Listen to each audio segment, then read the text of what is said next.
have to admit, because it's not something that we see every day. A world-renowned academic, author, teacher, an inspiration for us all to be so easily accessible and available and responsive to the needs of teachers all over the world. Let me also tell you that the great majority of the participants in this meeting are language teachers, English language teachers, but we have also other specialties and senior education executives from different specialties from all over Greece. So let me welcome them all. And I also have the pleasure to have with me my professor, my supervisor actually in my PhD thesis, Mr. Karas, from the Department of Foreign Languages, Translation and Interpreting from the Ionian University. And since Mrs. Tomlinson, we have read that one of the non-negotiables of differentiated instruction is to create a safe and engaging environment for our students. I have used your CV, your very modest CV, I have to say, because, you know, Mrs. Tomlinson sent me half a page, and we all know that her CV is much longer.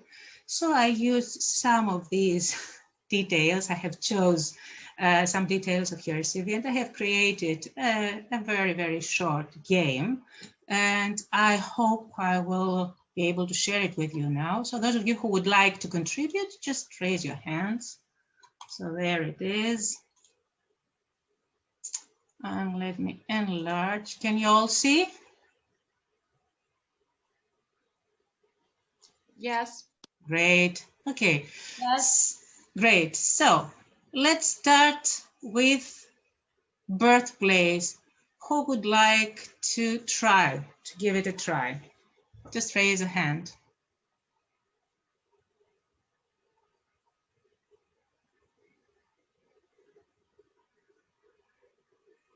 Cannot see.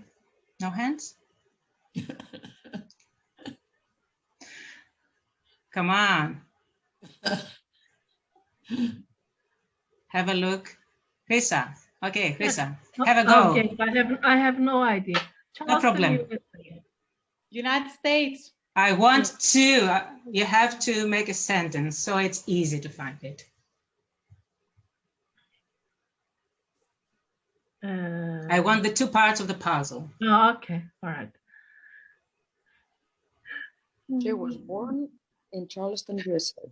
Charleston, USA. Okay, great. Thank you. Next, please. Present position is next.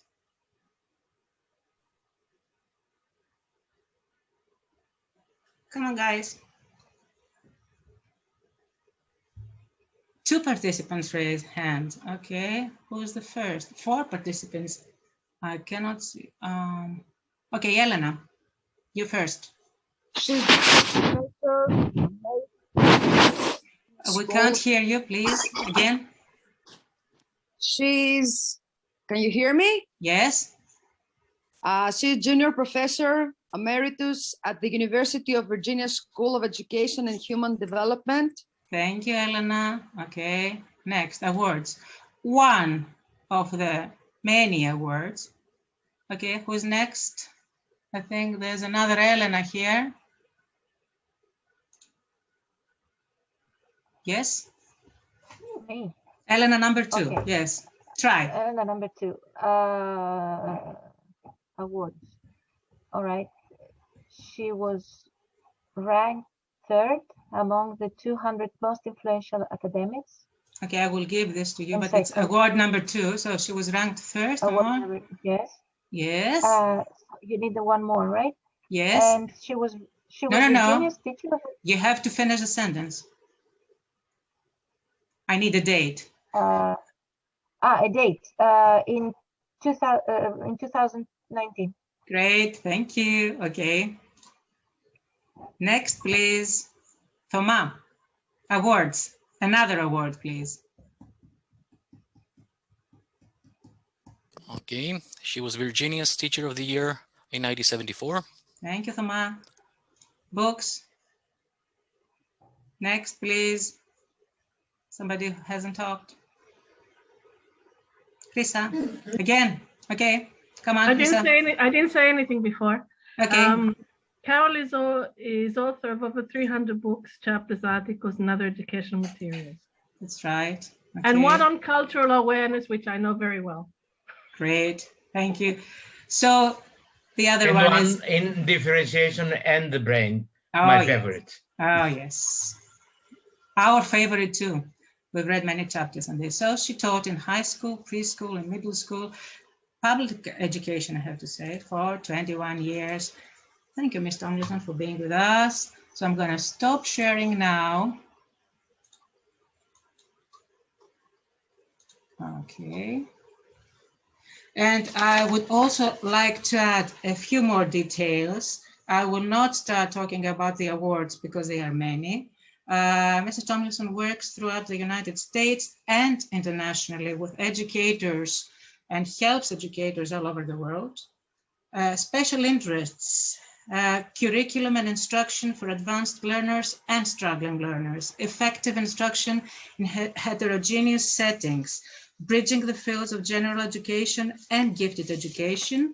She has also worked with heterogeneous classes as well as special classes for students identified as gifted and students with learning difficulties. And her books on differentiation have been translated into 14 languages. That's only some of her CV.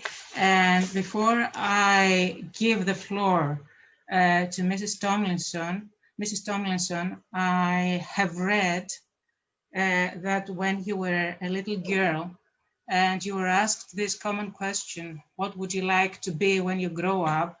You answered, well, I am not going to be a teacher.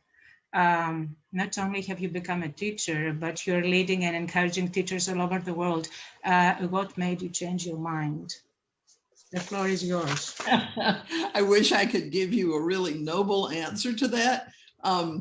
When I, like many young people, when I finally got ready to go into the world to make my own way, I ended up applying for a job that I got, and probably would have been better had I not, but as advertising manager for Duke University Press. And the short version of that is that, at least for me, it doesn't mean for everybody else, but for me, if there's another job in the world that was more boring than that one, I don't know where it is. I sat in a little room all day advertising, trying to figure out how to advertise university level books that were always really complicated and uninteresting mostly. So just as an idea, the first book I had to publicize was Public Finance and Economic Development of Natal from 1893 to 1910 by Zbigniew Andreevich Konzaki. Now, how you make that really interesting to a broad range of readers, I don't know. But anyway, every afternoon I would just fall asleep in there. And I finally decided one day that if I didn't change what was happening in my head, that I was going to be a useless human being before long. So I went to lunch one day and looked at the newspaper and found an advertisement for a teaching job, a pretty good distance from where I lived, but I thought, okay, anything's better than this. It was the end of the first grading period. And I drove to the district to interview with somebody. And I never did find out who that person was, by the way. I have no idea who it was. I thought it was the superintendent, and that may or may not have been the case. But at any rate, he didn't ask me if I could read or write. He didn't ask me if I had been to college. He didn't ask me what subjects I felt like I could teach. We spent nearly the 20 minutes that we were together talking about the litter of puppies that his Dalmatian dog had just had. And the last thing he said to me, which I was young and stupid enough to take as a job offer, was, you might want to try to find the school over the weekend. It's very hard to find. This was a Friday. And he was right. I spent the whole weekend trying to figure out how to get to the school without getting lost. It was about an hour-and-a-half drive from where I lived. And I'll make this rest of the story short, although it's a long and interesting tale. On the day that I went to school, that Monday, I couldn't find the principal. So I went into the teacher's lounge where the teachers were talking about the kids, and it sounded like they were talking about delinquents from the most deprived part of the universe. Nobody said hello, who are you? Bell rang for class, they left, I was still in there. Went back to look for the principal again, he wasn't there. Finally, the assistant principal took me to a classroom way down at the end of a hall. This was a K-12 school, and knocked on the door. And a man who looked very old to me, and obviously much younger than I am now, opened the door, and the assistant principal said to him, "Mr. Melton, this is your replacement, you're fired." And that was my first moment of teaching. Went into the classroom where the kids were out of their seats, high school students out of their seats, roaming around doing whatever. And he said, he was very angry, and I don't blame him. And he said to me, "Well, if they think you're better than I am, then you go ahead and teach them and see what you can do with them." And again, I was young and shy and had no self-confidence, but from somewhere I found the sentence to say, which was, you know, I was promised that I could observe for a day before I started teaching. And so I'm not really prepared for today. So I think I'll sit in the back of the room and see what I can learn while you teach. And went back to the back of the room where the kids crawled in and out of the windows all day, first floor room, fortunately. And when they were in the room, tried to set the bulletin boards on fire. And the only thing I could think of, I had this one sentence in my head, and it ran a loop all day long, the same thing over and over. I don't think I need a job this badly. But I went home and did something which I would not want to share with you, because stupid is learning a lesson plan on the planet. But I fell in love with those kids. I knew nothing. They knew more about everything than I did, but fell in love with them and couldn't imagine doing anything else other than teaching. So that's the short version of the story. There's several other pieces there that are kind of interesting, but I'd love to tell you that I fell in love with teaching abstractly, and I always knew it was the thing I should do, but it was an act of desperation that got me into teaching, and I have never wanted to do anything else.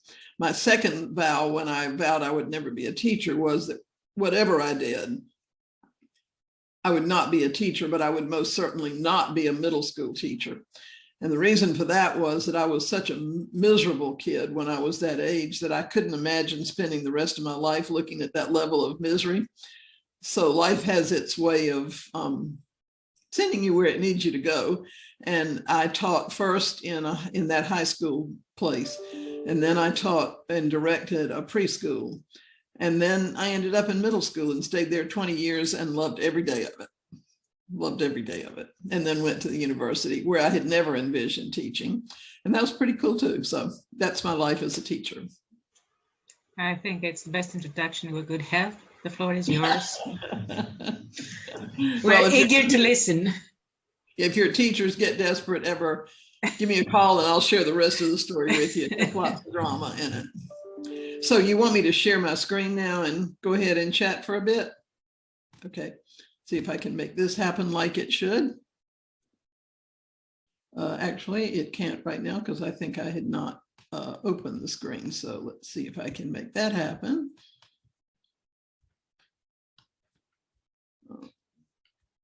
And then I will try to get you back and try this again.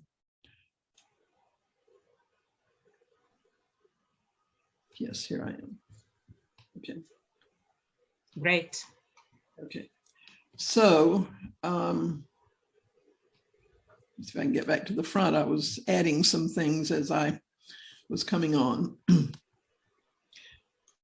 want to thank Georgia for the invitation. I really do find it inspirational to work with teachers. It's second best only to working with kids.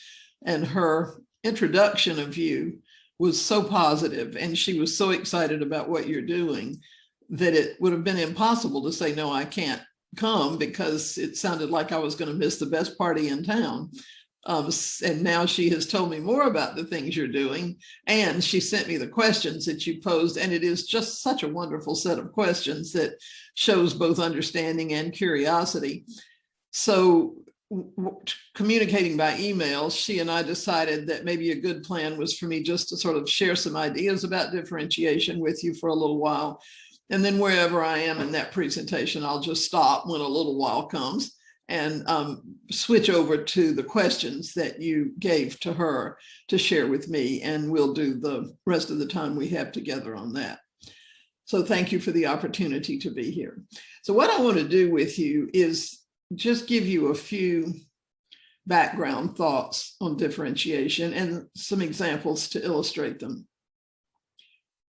Georgia tells me, and obviously this is the case, that you've been working together diligently and reading and raising questions and creating your own examples and sharing those examples with each other, and that you're really positive about what you're learning and applying that to your teaching. So kudos to you for that.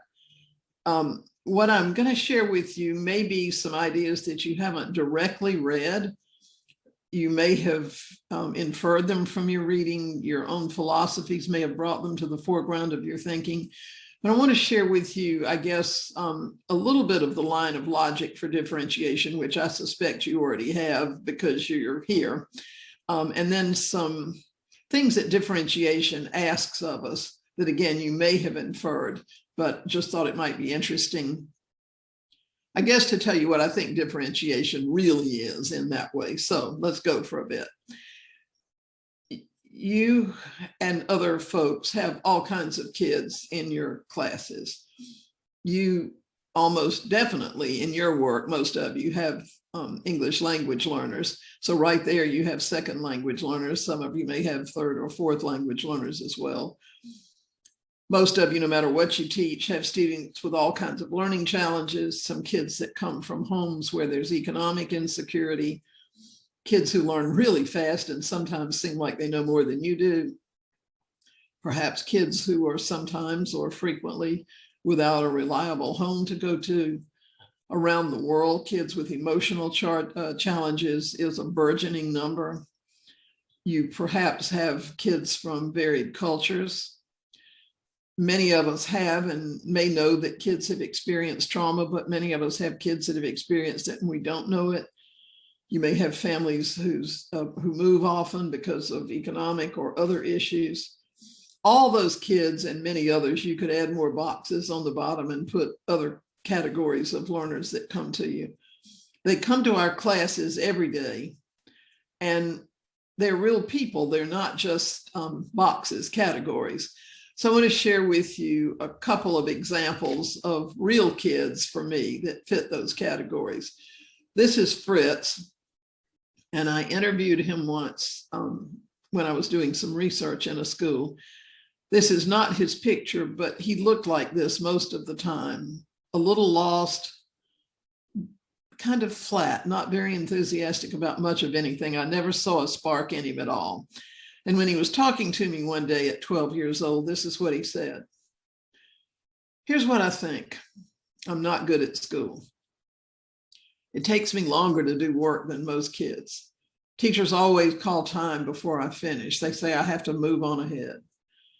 But how can I do that if I don't get to finish this work that helps me move ahead? Teachers give us homework, but I sometimes don't understand how to do the assignment. They give me a bad grade if I don't finish it. I want to finish it, but I don't know how. They tell us what to study for a test, but there's a lot of it, and I can't make it all stay in my head. And I don't really know which parts the teacher thinks are most important. If I did, maybe I could learn those. I keep trying, and sometimes I do better. But then the teacher tells me it's too bad I didn't do well earlier in the grading period because those bad grades lowered my average. I just think I'm not good at school. It's a terrible way for a kid to go through 12 or 13 years, not quite knowing where he is, how to do better, still having to sit and wait for the kids who do better or the ones who've given up. He really wanted to do better, but he just couldn't get a plan to do it.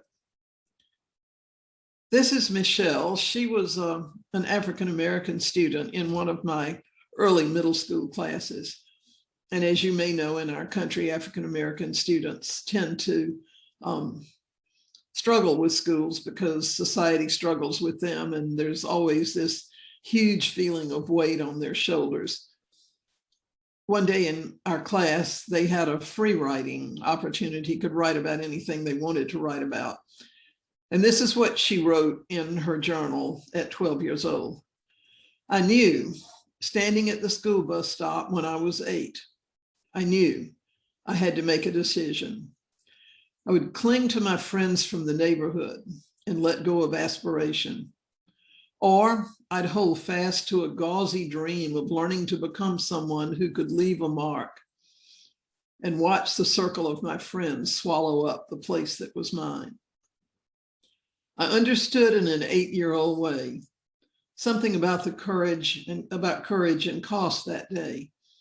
And I got on the school bus and I opened my paperback novel and I sat alone. When she was 12, she understood that her parents wanted for her and her brother more than they had been offered in the way of opportunity. She understood that her parents worked really hard to give them that opportunity. She understood that she was smart and she could do school well. She understood that it was attractive to think about being somebody who could make a difference in the world. But she also knew at 12 that friends are really important, and that most of the friends from her neighborhood were African-American and were discouraged about life and discouraged about school. And if she chose to do what school asked of you, she might lose her friends. And standing at the bus stop that day, she decided she owed it to herself and to her parents and perhaps to the world to do the best she could in school. And that day she got on the bus and chose to sit alone, perhaps because she was feeling lonely. But she understood that that same loneliness would follow her over many, many, many years until she could find her place in two worlds at one time. It would be so important if we could understand that about kids and help them with those things, because teachers can help bridge those gaps. A child should never have to make a choice between achieving and belonging. And teachers ought to be working in classrooms to try to avoid that.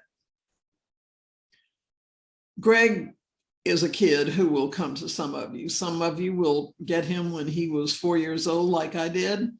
And some of you will get him at 8 years or 10 years or 16 years. Greg was angry. He was really, really angry. He had an emotional turmoil inside that was making him restless all the time. And sometimes it would blow up like a volcano. And one day I was walking around in the preschool classroom where I was serving as director, although I was unqualified for that, didn't really know what I was doing. Everything in my life has been on the job preparation. And I was walking from table to table to talk with the kids about something they were working on. And when I got to his table, I put my hand on the back of his chair, as I often would with a child, and started saying something to the table. I don't know what it was about that, but it was threatening to him. It scared him, surprised him, I don't know. And he got up and ran around the room, shrieking at the top of his lungs and knocking things down as he went. I asked an assistant who was in the room to keep helping the kids do their work, and I sort of scooted down the hall after him when he ran out of the room. And I took his hand and we went out to the playground area and just sat down together. And I just sat beside him and held his hand. And you could kind of feel him shaking, and then you could sort of see him breathing deeply. And we got up finally, and I said, "Are you ready to go back in? Is it okay to go in now?" And he thought for a minute and he nodded his head.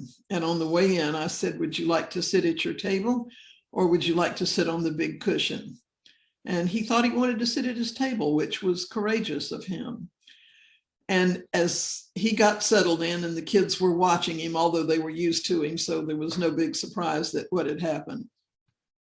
I went back around the room and was talking to the tables where I left off, and finally ended up at his table again. And when I got there, Marcia, who sat at the same table with him and who was also 4 years old, looked at me and she said, "You ought to have known by now, you can't sneak up on Gregory." That was an interesting little lesson that day. you really have to understand what kids need, not just academically, but emotionally and socially. And I hadn't meant to sneak up on Gregory, but Marcia felt that I had, and perhaps that's what he felt. And it was just a lesson to me again that everything we do in a classroom can be done for better or for worse. And we sometimes don't know which way it's going to go, but that's an important way to help kids. It's an important way to help them grow academically as well as socially and emotionally. Differentiation matters to you because OL will come to you worried about what's happening at home so much that he can't pay attention in class. This is not a student I taught, but like Fritz, one that I met. His life changed when a high school teacher realized that he could do so much more than he was in school, and talked to OL enough to know what was happening at home, which was that an alcoholic father was abusing his mother, and he was afraid for himself and his sister and the whole family. And he couldn't sleep at night because he was waiting for the next thing to happen. And so he overslept every morning. And this high school teacher called him every morning and told him to get out of bed and go in the bathroom and wash his face and come back and tell him when he had done that, and then to get dressed and come to school, and paid that kind of attention to him when he got there. The quick version of OL's story is that he ended up going to college and doing well. But had the teacher just decided he was not worth much, his life would have been in a very different place. Yolanda will come to you if you teach math in high school or middle school or in an elementary classroom and explain to you that she can't do math because her mother was never any good at it either. A myth that, at least in this country, is pretty pervasive and not founded in anything. So Yolanda's teacher proved to her, in fact, she could be very good in math, and that made all the difference. Robert will come to you alienated from all of his peers and alienating them every day, while at the same time insisting that he doesn't need them, but he needs friends more than anything. And for a while, he'll need you to be his friend and to help build bridges to those other friends so he has a life. Tommy, who was in the preschool, will come to you at 4 years old. And if something doesn't happen at 4, he'll still come to you this way at 8 and 12 and 16. Every Monday morning with a heavy heart and anxiety all over his face, because his home was sort of not dangerous in the sense that no one loved him. His mother loved him, but she was a single mom and overwrought with all of her responsibilities. And so he went home on Friday better, but came back on Monday every week a mess. And when a kid in the classroom made him anxious, he would look at that kid and he would say, "I could kill you." And how a teacher handles that makes all the difference in a young life. His teacher would say, "Yes, Tommy, maybe you could, but you wouldn't want to do that, would you?" And he would usually shake his head and understand that his anger was not helping him. Sometime later in the year, he got so he would say, "I could kill you, but I don't want to," which is a little kid trying to do some executive function to manage some tough things going on inside. So in spite of the great and growing variety of kids in our classrooms, and the fact that we really see that they don't all go away successful and happy and looking forward to more learning, in spite of that, we still tend to teach the classes as though all the kids in that class are essentially alike. A 7th grade English language learner is like other 7th grade English language learners. That's why I'm teaching them this way. A 3rd and 4th grader learning fractions is just like all other 4th graders learning fractions. Not so, but we still teach that way.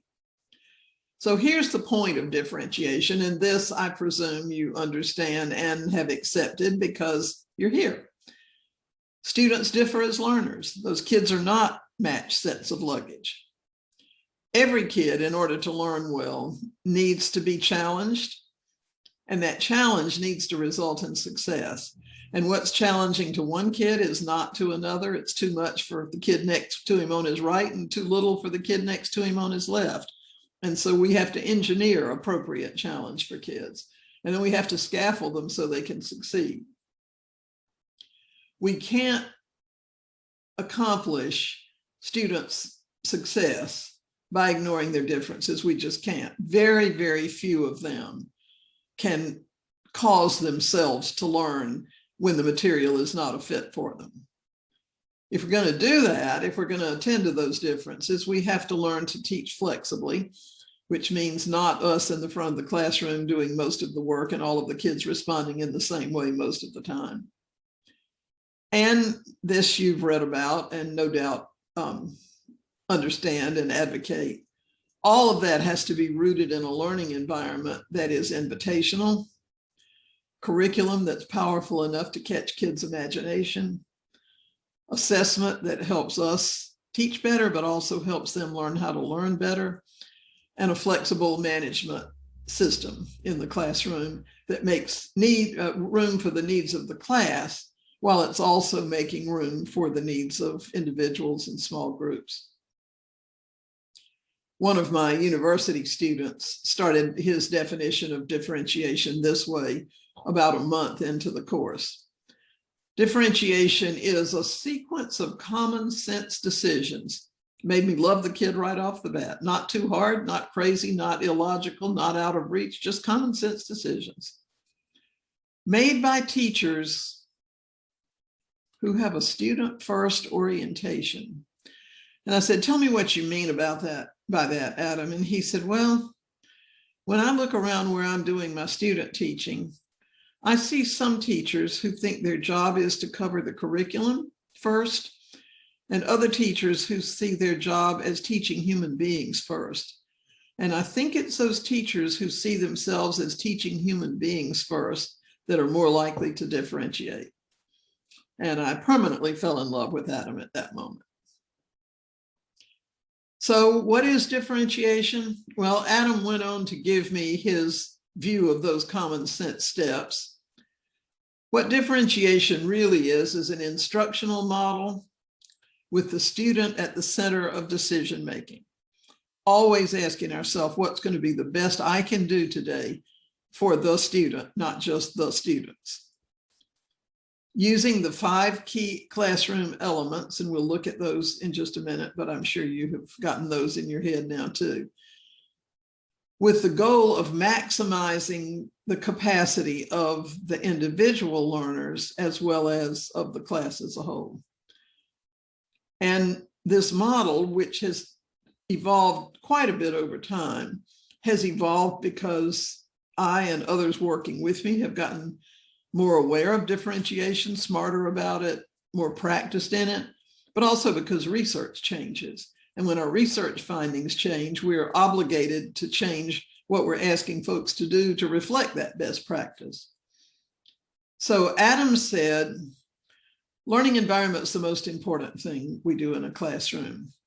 He didn't use this term, but my favorite term for a learning environment comes from John Hattie's research. He says the environment has to be invitational. That means the kid has to feel safe when he or she enters the classroom, has to feel seen and valued, has to feel like a contributor, has to feel like the work is really challenging, has to find success at the end of that challenge, at least much of the time, not always, but much of the time, enough of the time. And Adam says if we don't get that right, the rest of it's not going to work. And I think he's onto something. We can't use curriculum as a bunch of stuff we have to cover. Honestly, I get bored with it when I teach it that way. And I get cross with my 6th period class. By the time I've said it 5 times, I can't understand why they don't already know it. Curriculum needs to be something more powerful than that. And we'll look at that in just a minute. But Adam said if we can't make curriculum that is engaging to kids, if we don't plan it in such a way that we get their attention, if we don't plan it so that it's focused on understanding, if we don't have really clear knowledge, understanding, and skills goals, and if we don't teach up to kids, it won't work. And everything else kind of goes south. We need assessment, he said, not that judges kids, but that mentors them, that guides them to do better. So in other words, an emphasis on formative assessment rather than summative. With the goal of having that assessment help me understand where kids are in our learning so I can plan better. And with the goal of helping the kids understand themselves as learners better and how to take charge of their learning so that they really learn to be pilots of their own success. And instruction that responds to all those things, their interests, their language, their readiness entry points, ways they prefer to learn, all sorts of things. The instruction needs much of the time, not all day, every day, but much of the time, enough of the time to focus on those needs so that they can have both challenge and success. And all of that is bound by, guided by a teacher who understands how to lead kids, not manage kids, but lead kids, and then work together with those kids to set up classroom routines that are both predictable, because kids need predictability and so do I, but also flexible, balance predictability and flexibility. That's what Adam said he thought differentiation was after he was a month into it. And I'm right with him there. I use this graphic sometimes working with teachers until, after about 4 or 5 workshops, every time we had a break, somebody would come to me and say, you know that thing you showed us with the cogs in it? It can't work. And the first time I said, well, what do you mean it can't work? And they said, well, look at it. There's no way those things can turn together the way it's drawn. I finally learned to say to the teachers when they said that to me, are you a science teacher? And every single time the answer was yes. So my first thought was, I just wouldn't invite science teachers anymore, but it's probably not a good idea. And then later I found this on the internet. This is Good Teaching 101. This is the baseline for good teaching. And these elements turning together work for student success. If you look at this, you can see what's going to happen if one starts going more slowly than the others, or one starts going backwards, or one speeds up too much, or one jumps out of the frame. It's our job as much as we can to understand the interdependence of those elements. So some of your questions were right on with that. One person said to me, if you're really trying to scaffold and support kids to learn and to give them appropriate challenge so they can succeed, does summative assessment ruin a lot of that? That's my wording, not his or hers. But the answer to that is yes, it absolutely can. If summative assessment becomes a great discouragement and kids continue to see only that they're failures, then we've lost a really lot. Every one of those elements interacts with every other one. Every one of them has something to do with whether the environment is invitational. So I want to share with you again a few things that differentiation asks us to do. And I'm going to try to be mindful of time here. I'm not good at that.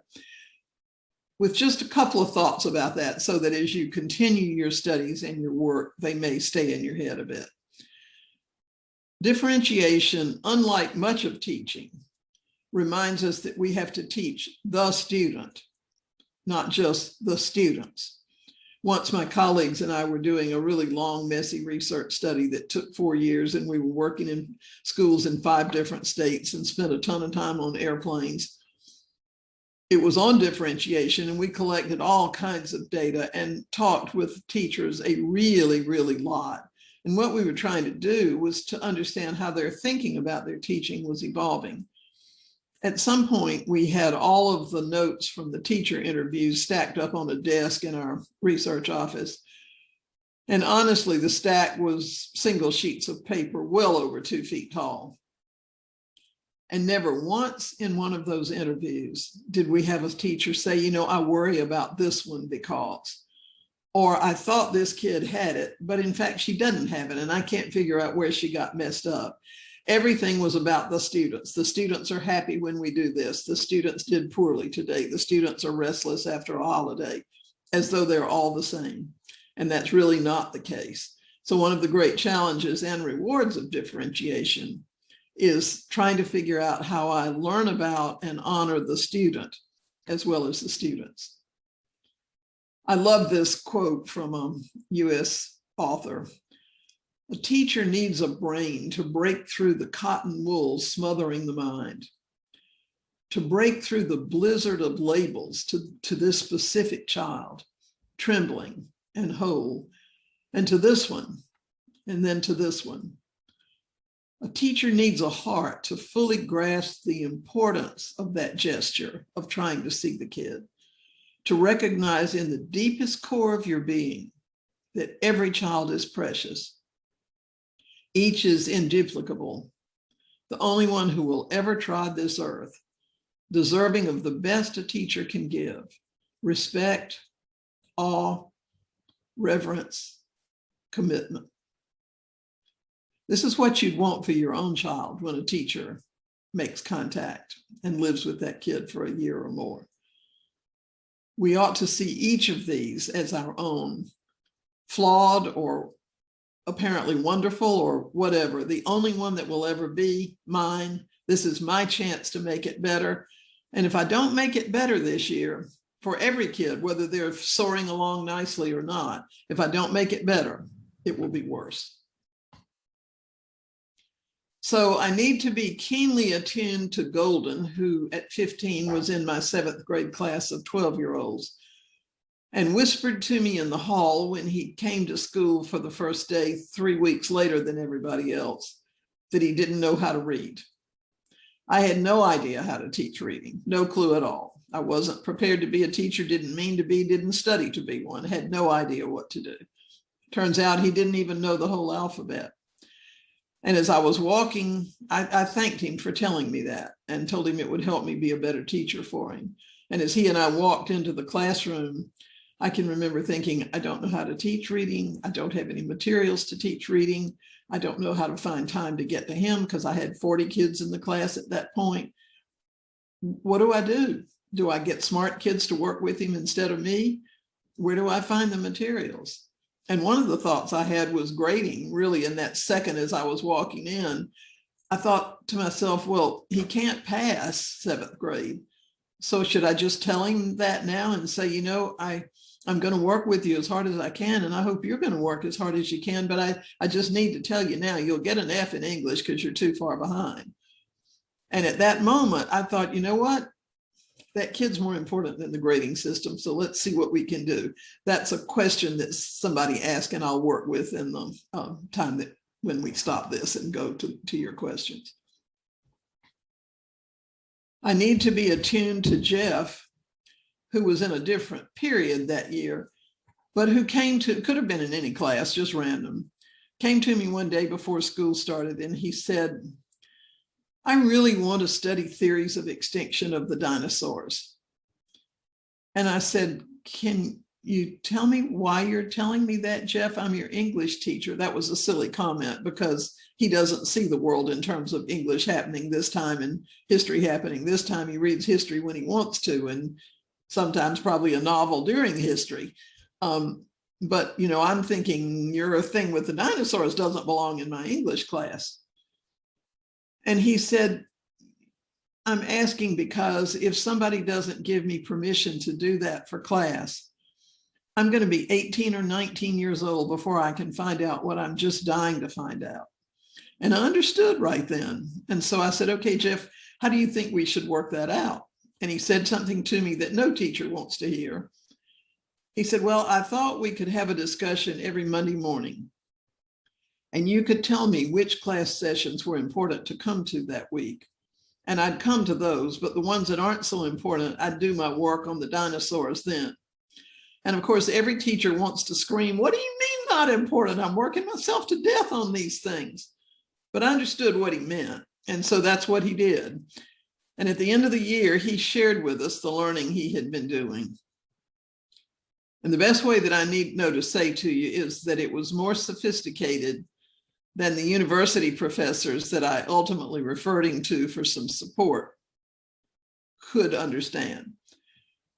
And the students in my class who were listening really almost had a religious experience. We realized together that we were in the presence of somebody who had a remarkable mind and who was thinking like an expert on things that we could not even understand when he tried to explain them in our language. It would have been an awful thing for Jeff to have had to sit there for the entire year, not doing the thing that he was passionate to do and waiting for other kids to even begin to get close to where he was. I need to be attuned to Aiden, whose mother had just died. He was shy, as many 14-year-old boys are. He was uncomfortable with his body and body image, as most 14-year-old boys are. He loved his mother desperately, but it was embarrassing to him to have to come to school with that weirdness that had happened and have everybody asking him questions.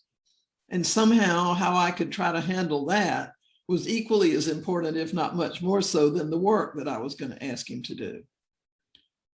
I needed to be aware of Angie, who was failing in all of her subjects all of a sudden, even though she had been a very strong student, because she had decided that if her report card had all F's on it, her parents would not get the divorce. They would have to stay together to help her. It took a long time to untangle that, but it was important that those of us who taught her know that and be able to work with her to kind of bring her back to herself and help her get some traction that could be useful in moving ahead. And at that time, we also needed to be cognizant of the other 36 kids in our classes. All day long, 36 and 36 and 36 or 40 or whatever. I can't know every kid deeply, but if I try to understand them all, if I try to make really human connections, sometimes I know just enough to be able to help them move ahead. And it's so much more rewarding as a teacher. One of you asked a question about how to get to know kids, particularly in terms of their interest. I want to share this example with you, not so much because it's an interest survey, although it's revealing in that way, but because it gets back to what William Ayers is talking about when he says we have to break through the labels that come with kids and the wool that's wrapped in our mind about what this kind of kid or this kind of kid can do. This is a survey that a teacher gave her students early in the year, really asking them for positives. She didn't sit down and look at test data and say, this is an average kid in language, but below average in math. Here's a kid who was absent 10 days and who's been in school suspension once. When the kid filled this out, she got a totally different view of him, much more encouraging. What's a positive thing people say about you? When you're really feeling great at school, why is that? What's a dream you have for yourself right now? What's something that you like to spend time on? What's something that captures your imagination? What's the best thing about your family? What's your strength as a learner? What's something you want to contribute to our classroom? What's something you wish people knew about you? And what are you proud of? It's a wonderfully revealing thing with kids, no matter their responses. And nice that somebody asked them 10 questions that are all positive, almost as though, as Ayers says, you believe that kid is positive and will do positive things. It's a great way to introduce yourself to kids. And what this teacher did was share this with the kids, ask them to give her some answers, and then over time would go back to different questions and share her thinking about her own life with that question, and then ask the kids to talk with each other about some of what they were thinking. Great way to help kids develop empathy and respect and bond with each other as well. Differentiation asks us to create communities of learners, not just a bunch of kids that come in class together and sit there and do what they're supposed to do, but kids who work like a really good soccer team, a really good football team, or a really good swim team. They help each other. They encourage one another. They find each other's strengths and weaknesses and help each other negotiate the tough spots. They learn empathy. They learn how to disagree with somebody respectfully. And here's the point of that. They don't learn it on their own most of the time. We have to teach that. That's important in a differentiated class for several reasons. Part of our job is to teach kids to be more effective learners. So the teaching of kids how to do those things is really an important set of skills. It's important because in this 21st century world we live in, understanding other people and having the skills to collaborate and communicate is one of the most important skills we can give kids. And it's also really important because in a differentiated classroom, you and I have to find time as the teacher to move around among kids. And if they can't work together successfully and collaboratively, then we're stuck. All we can do is be policemen trying to monitor and stamp out fires. So their capacity to help one another in productive and meaningful ways frees us up to be able to do the same thing. I want to share with you again, this is just one of a bazillion examples, but one example that a teacher thought to use to help kids kind of develop this sense that the people they were working with were humans and worthwhile. He asked the kids to create a dedication to the class that day, someone that they wanted to dedicate their work to. It could be real or fictional, could be somebody in a book that they admired or somebody in a movie or a friend, an aunt. He did that on the first day and explained why he chose what he chose. I dedicate our learning today to my dad. He grew up working in a working class in Baltimore. And when he was your age, his mother was dying of cancer. Every day after school, he would have to come home to bathe her and clean her sores. Later, he became the first person in his family to attend medical school. And today, he's a leading cancer doctor. He's one of the most humble and hardest working people I know. And I want to do the best I can today for him. The teacher asked for volunteers for the next several days so that he knew he would have somebody ready to do the dedication that was game for doing it. And then after that, he went down the alphabet to assign presenters of their dedication. The kids could bring pictures or sketches of the person they saluted.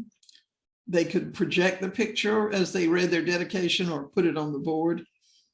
The teacher posts the pictures around the room so they're on display for a quarter, a semester, or a year. And periodically, he asked the class to talk about especially memorable dedications, things that they've come to understand about their classmates or about the group as a result of those dedications. Takes just 2 or 3 minutes a day and makes all the difference in the empathy that exists in that classroom. It's a way to help kids begin to see each other as worthy and people who celebrate and hurt and have a sense of humor. This is an example from a high school teacher's work that I thought was really wise.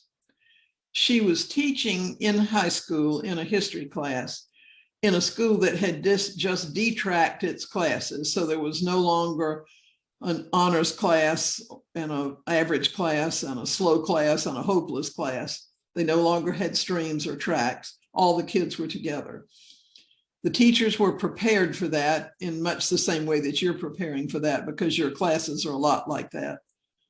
And so they had their minds in the right place and developed strategies to help those kids from the beginning, not to see some of them as smart and others of them as not smart. So here's what she did one day in her class as school was starting, maybe second or third, fourth day of the week. She said to the students, I want to share with you something that I think is really important, and you'll hear me talk about this and I hope model it all year long. I think that we're stronger as a class when we have people with different experiences and who see things differently. And I think we're always stronger when we hear the voice of every person speak. And so I want to make this a class where every person contributes and where you learn to hear one another and to build on one another's insights. And so she said, I'll call on you different ways, or I'll ask you to respond in different ways on different days. But here's one thing I'll do reasonably often. When we have a discussion in class, I may call on you in one of three ways. And here's what those ways are. Bag of names is just a paper sack that has the class period on it, so a 4 for fourth period. And in that sack are slips of paper with each kid's name in the class on a separate slip. When she calls on kids for the bag of names, the students who are a little bit afraid of their competence, you can just sort of see not breathing very well because they don't want to get called on. But when she calls on a student, like I saw her do one day when she called on a student who had immigrated from Africa, walking for almost a year to get to a camp where he could stay, waiting there 2 more years and finally getting here, came from a country that was hot all the time, where everybody around him was black, came to a place where everybody around him was white and the weather was cold and there was snow all over the ground. And the teacher was calling on him to give his opinion about a question that was complex. And so when she did that, he just froze and his eyes looked like a deer in the headlights. And she said, I'm going to ask you the question again. And what I'd like to ask you to do is to say a word or a phrase that comes to you when you hear that question. And he could do that, of course, because he could hear the word or the phrase in the question. And when he answered that, she would say, thank you. And she'd pick another name and she'd say, I'd like for you to repeat what your colleague said and build on that. And every time it was repeat what your colleague said and build on that. Second was volunteers. Now for a little while, I'm going to ask some questions, and anybody who has something you'd like to share, just raise your hand. There are kids who need to have that chance to speak freely, but a lot of the kids are terrified of what's going on and don't want to do that, although as the year went on, more kids volunteered. And ultimately, she had the category of new voices. And she said, here's what I mean by that. I think we're stronger if we hear from everybody. Some of you have spoken in bag of names, some of you in volunteers. Now in new voices, those of you who haven't spoken, this is your turn and we need to hear your voice. And at first I thought they wouldn't speak. They hadn't gotten nailed the first 2 times, so why should they hear? But they understood what she was saying about the importance of every student having a voice, and they understood it more fully as the year went on. At the end of the year, one of my doctoral assistants called me from that school up in Vermont when I was in Virginia. And she said, I have to just tell you what I've read because I have to tell somebody. She was almost in tears. It was toward the end of the year and the teacher had given them a piece of academic writing to do, but she asked them also to share with her their impression of the class, what was strong and what she could do better the next time around. And an amazing number of students wrote something to this effect. When I came into this class this year, I thought only some of us were smart. I've come to understand that every student in our class has a perspective, and our own perspectives grow when we can learn from the perspectives of others. That's a pretty good year, and one example of something a teacher did to build a team of learners. Okay, I'm going to stop here now, even though there's more, because your questions are wonderful. I always end up over planning. That's been true for my whole teaching career, probably an outgrowth of that first year.